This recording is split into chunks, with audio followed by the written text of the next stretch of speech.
Hello every one. ഇന്ന് ഞാൻ ചെയ്യാൻ പോകുന്നത് വളരെ ന്യൂട്രീഷനായിട്ടുള്ള ഒരു ഓംലെറ്റാണ്. അതിനകത്ത് നമ്മൾ ചേർക്കുന്നത് മെയിനായിട്ടും ഇലവർഗ്ഗങ്ങളും മഷ്റൂമുമാണ്. ഇല എന്ന് പറയുമ്പം നമുക്ക് യൂസ് ചെയ്യാം പാലക്കിൻ്റെ ഇലയാണ്. വേണമെങ്കിൽ മുരിങ്ങ ഇലയോ സാധാ പച്ചച്ചീരയോ നമുക്ക് ചേർക്കാം. ഞാനിപ്പോൾ യൂസ് ചെയ്യുന്നത് പാലക്കിൻ്റെ ഇലയാണ്. അതിനുവേണ്ടി 2 മുട്ട എടുത്തു വച്ചിട്ടുണ്ട്.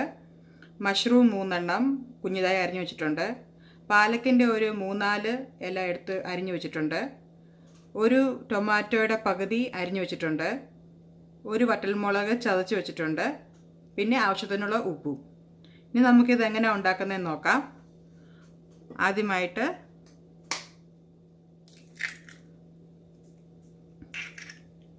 മുട്ട 2 പൊട്ടിച്ചിടാം.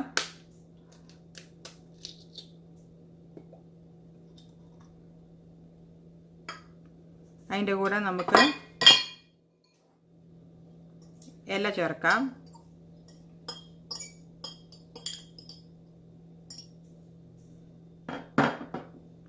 മഷ്റൂം ചേർക്കാം.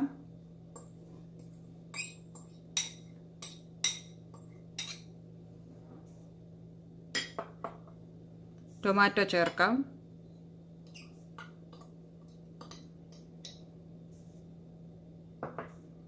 വറ്റൽമുളക് ചേർക്കാം.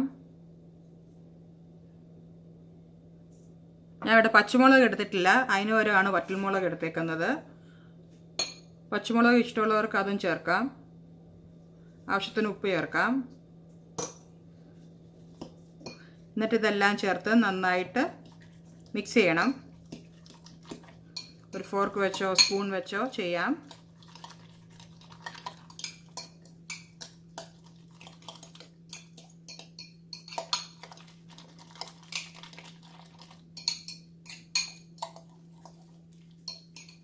ഇനി നമുക്കിത് ഓംലെറ്റ് ആക്കാൻ വേണ്ടി പാൻ വെക്കാം.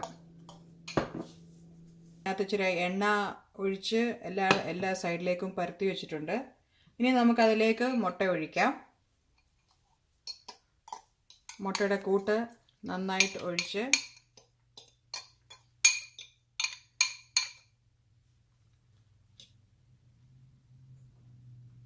ഇതിനി വേകാൻ വേണ്ടി വെയിറ്റ് ചെയ്യാം.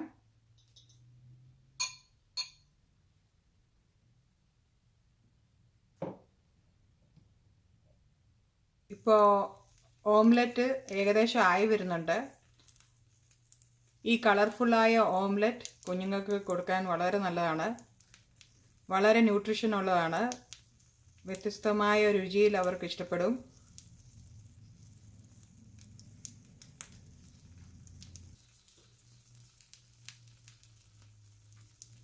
ഇപ്പോൾ ഓംലെറ്റ് ഒരു സൈഡ് വെന്തിട്ടുണ്ട്. നമുക്കിനി ഇത് മറിച്ചിടാം.